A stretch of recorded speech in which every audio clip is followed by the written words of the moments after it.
Driving back home from Lavernia, I wanted to take the opportunity to give you guys a little bit more of a recap on how I feel about the camera at this point. Got a few more days in, more time to dig through more menus, and I'm excited to say that I did find one of the things that I thought was missing, which was the time-lapse movie mode, which I like a lot because I don't like to spend a ton of time post-processing my time-lapses, although I see all of the benefits of doing that. For what I do, for the most part, I don't require all of the post-processing for time-lapse. In any case, I'm really excited that I found that feature, and I'm really excited to explain to you a little bit better what am I doing this for. For the rest of this year, I'm only going to be using Canon gear to make videos, to make photos, and that's a big deal. So here we are, part 2, this Canon 80D talk. I want to make this a little bit shorter, take this opportunity to break down the features that I like and break down the things that I don't like about the camera. We're like how many days in are we now? Maybe 10 days in with this camera. Here's the breakdown of what I like and don't like. Let's start off with what I like. I love the autofocus on this camera. The camera does an amazing job finding focus, not freaking out too often about refinding focus. I don't know, I just love it. I love the autofocus for the video with this camera. Number 2, I love the sound quality that the camera automatically finds and adjusts and sets for me. I can go in and I can manually change that, but I don't have to. It's one of the only features that is set to auto and that I like set to auto on the camera, out of the box. Here we go back to good old I-10. Man, I hate this highway. The on-ramps in Texas don't even get me started.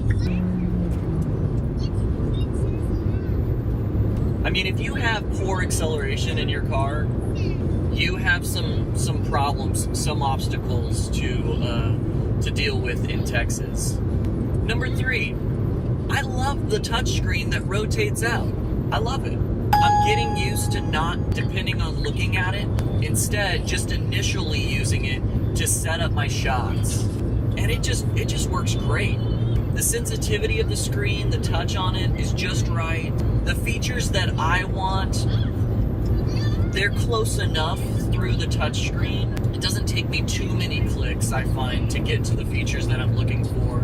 Number 4, just like on the Nikon side of things, in my experience, the batteries for this camera last plenty long. Number 5, I really like that I can watch my slow motion video or video that I recorded higher than 30 frames per second, and in this case 60 frames per second. I love that I can watch that back on the camera in slow motion. I love it. That gives me a clear sense of what I actually got for that shot.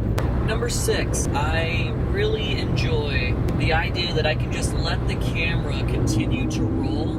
I'm not exactly sure of how long that can roll, but I know it just keeps going. I feel like there's like a 30-minute limit.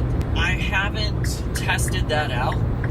So far what's happened is it'll record so long that it'll just split up the clips into 4 gig segments, which isn't a problem. When I put everything together, it's fine. There doesn't seem like there's any frames lost somehow.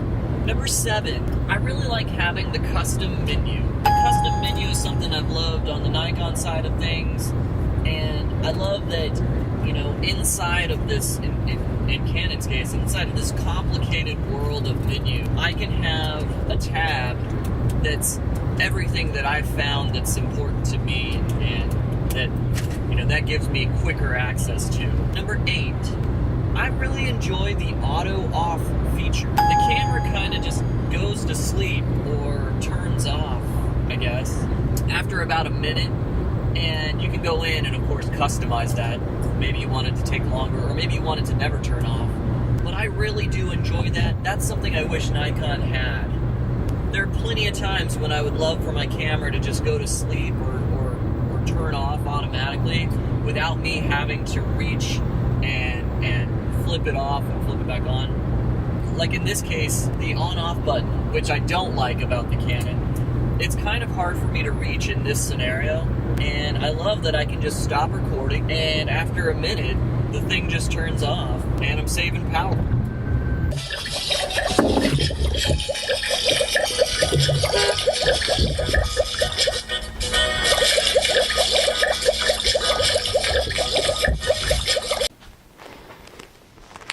Okay guys, so here are the things that I'm not particularly a fan of with the Canon 80D at this point. This list is bound to expand and contract, and what I'm about to tell you is in no real particular order. Let's go.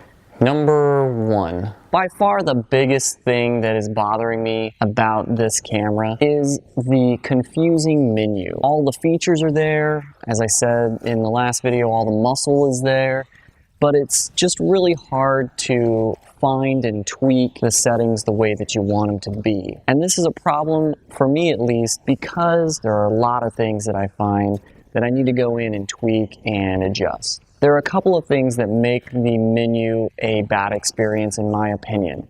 One is navigating through the menu.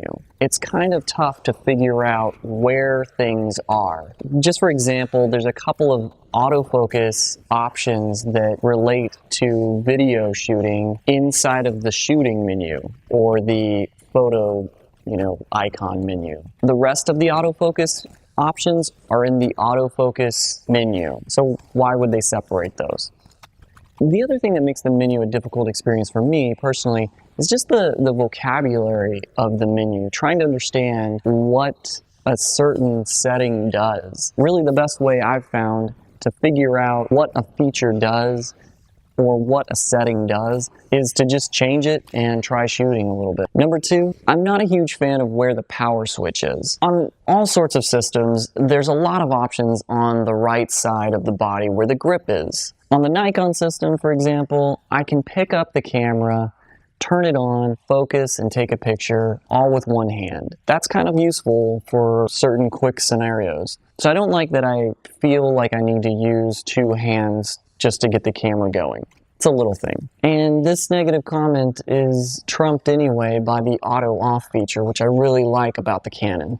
Number 3, I don't like how long it takes to be able to fast forward or rewind through a clip. I found out that you have to go into the playback, push play, then hit set again once it's playing to bring up your playback options, and then scroll over to the option called next frame, and then hold down on next frame. And it takes a long time, but eventually it starts to fast forward your clip. I really like how on the Nikon side, I can just hit the right or left button a few different times depending on how fast I want it to go or how quickly in reverse I want it to rewind. Again, small thing. I think we're on number 4 now. This is kind of a big deal to me, but like any of these negative comments, I'm learning a lot about the camera and some things are probably going to change. I anticipate that I'll like the camera a lot more the more that I use it. So this is one thing that may come with some time and some more investigation. Inside of the picture profiles, you don't seem to have a flat profile. I did a little bit of trial and error, and the one that I seem to like the most right now is Faithful. But really when I'm filming, I'm looking for pretty flat experience overall with color. I don't do a ton of post color grading, but I really do appreciate a flat profile just in case I want to do anything in post. Number 5, this is kind of a big deal to me. Let me know if you guys can find a solution for this, or if one already exists, please comment below, let me know. The custom menu is a big deal to me. I love having the custom menu tab. It doesn't seem like there's a quick way to access my custom menu. It seems like I still have to go through the main menu, cycle through the pages of the menu, shooting, autofocus, settings, custom functions, and then custom menu. The only way that I can get the custom menu to show up quickly is if I used the custom menu last. So just for example, on the Nikon side, I've got a couple of physical buttons on the body that I could customize. One of them takes me to, for example, the first item in my custom menu.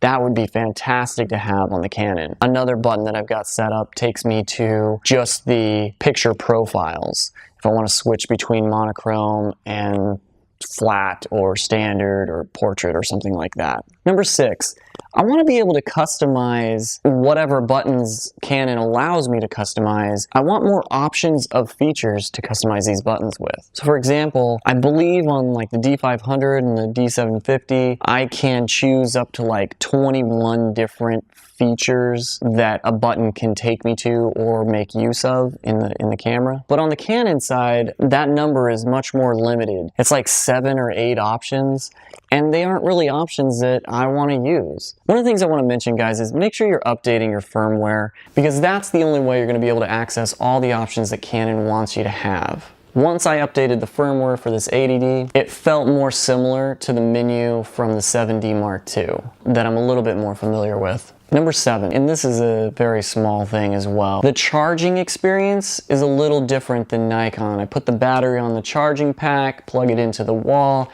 and I've got 3 or 4 different things the LED light is trying to communicate to me. And it's awkward. All I want to know is my battery charging?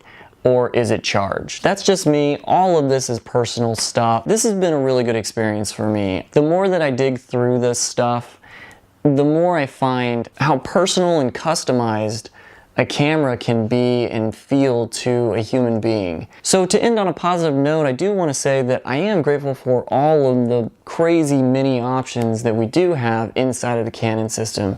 I just wish it was a little easier to navigate. That's it, guys. Those are my likes and my dislikes.